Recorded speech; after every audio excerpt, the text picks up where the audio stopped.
I did the research with my friends. I asked them to fill a formula of which there is a lot of questions, and between these questions, amongst them, there's one question about time consumption. To only figure out from my research that whenever my friends are in the educational system, the most time consumption or consuming activity that they do is school. And let alone think in your mind that my friends are super productive. They're super productive individuals with a lot of dreams, a lot of aspirations, a lot of activities of which they undertake every day. Yet I noticed this and I found it to be weird. Although my friends, I know them, they do a lot of activities. So I went on and on trying to figure out the answers for all of my questions. I found that in one story. 3 years ago, I was in the last year of high school. So that year, I'll get my bachelor degree. It's arguably the hardest year in the educational system of 12 years of studying. So after 12 years, I have one that I have to graduate from high school. It's known to be difficult. However, in that year, it was actually my most productive year outside of school. And it's really not about school, but it's more about the mindset that I had at that point.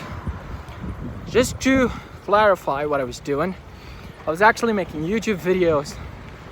I was selling, right? I was learning. This is all outside of school activities. And also, I was in school and I was the best in the class. That got me asking myself, okay, is there any secrets? I didn't find any at first. Yet, I looked at another year, which is my first college year, my first full college year, and I analyzed it. And I found out that all what I was doing is being occupied with college. Nothing else. Pretty much nothing else at all. No sports, no activities, no selling, no making YouTube videos, nothing. And all of these things I was doing first.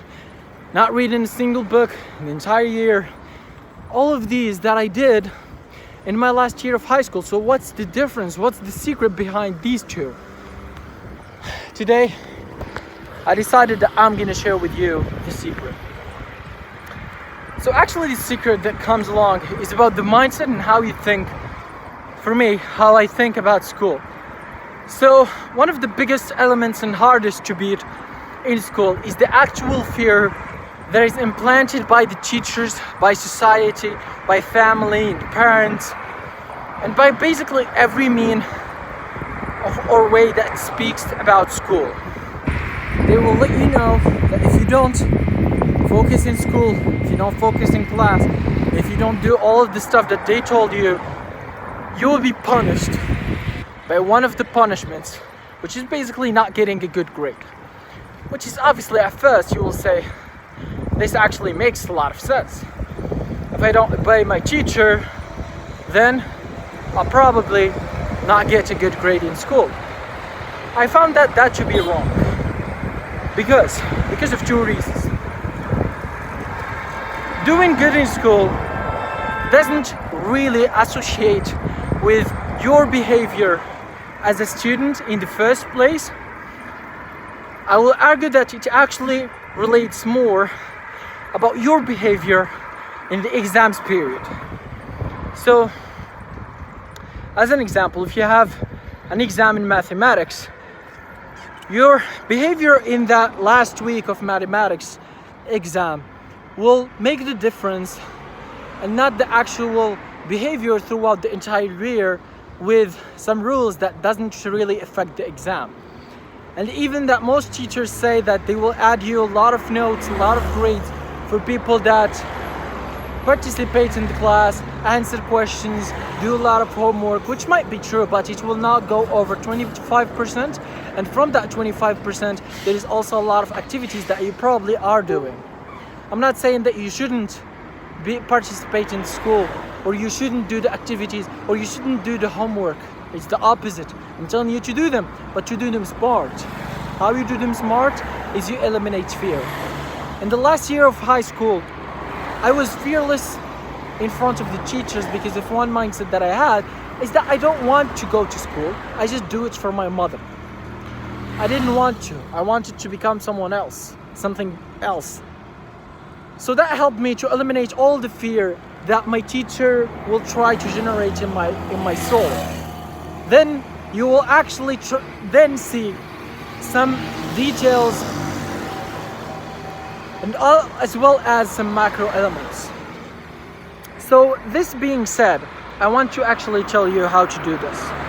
For me, because I went on and off, I had one period, I had the first year in college where I was actually afraid of the teachers. Then the second year, I became fearless of the teachers. The way to do it is, instead of trying to make relationships with the students, make relationships with the teachers. They're still humans just like your friends, but they will give you more benefit, that's one. They will give you more knowledge, that's two. And three, you will eliminate the fear, and you will be a better student by doing so. You might ask, how can I do so? They're such in a higher position. That's what they want you to believe. Not only the teacher, but the society itself. It tells you that teachers are some higher form of the human nature, which is not actually true. They're just humans, just like you. And matter of fact, they're close to you because they've been in the same educational system in your spot. They just gotten further down the line, so they become teachers. So all of this being said, what I want to actually instill in your mind is one note from the book of Elon Musk's biography. Elon Musk once described, actually every time he's described as a risk taker. Elon Musk is probably now one of the most successful, if not the successful person on the entire face of the earth. You might ask why? Well, probably because he's fearless with people. He's fearless with everybody. And I bet that that's including his teachers, because one of his quotes, he said, once he wanted to decide which university to go in, he said, actually, matter of fact, both of them are just about the same. I'm in the same level as the teachers. It's just that I'm gonna see the other advantages of which one of them will give me. So this just shows you the mindset of which you must undertake, just to be similar to someone like him. And I'm not here glorifying him, but I'm just stating facts.